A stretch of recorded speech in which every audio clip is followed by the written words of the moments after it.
Catherine Bernardo update. Yan, IG story ni John Bill. May TV commercial ngayon si Catherine for Maggie. Yan, namula ng blessings si Catherine Saka ito pa, sa post ni MJ Felipe, may special interview si Mami Min with MJ sa On Q. Abangan niya sa YouTube channel ng ABS-CBN News.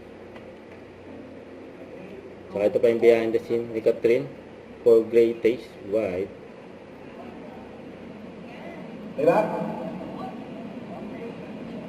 Great Taste White. And 3, 2, 1, action. Cut. Walang pause. So ito pa, sa post ni Dr. Ivy. Yan, Ivy Day ni Catherine. And then sa Bertis North. And Kamusta?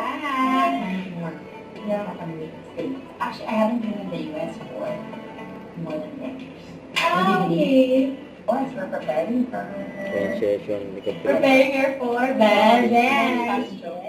But for the face, you want to Yan, make sure ready she na si looks Catherine. glowing Bench fashion show. and very, very fresh. For the first time? First time? First time. Oh, wow. How are you, Kat? I'm How is good. it? Okay. Yeah. Not painful? No.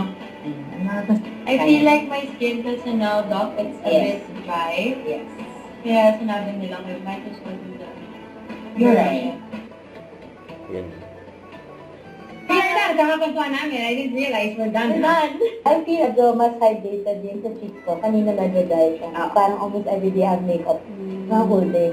So usually, kapag feeling ko medyo dull Yeah. or dry skin ko, I do the treatment here. No joke. I swear. Para to bring back the glow and all. Yung session ni Catherine. Dito na lang ako mag-apply. Sa night dito, night shift. Part time. Ready for it. Yan. I'll see you. Catherine. So, don't forget to subscribe and click the notification bell for more update. This is Victor in Action Vlog. Stay tuned for more videos. See ya.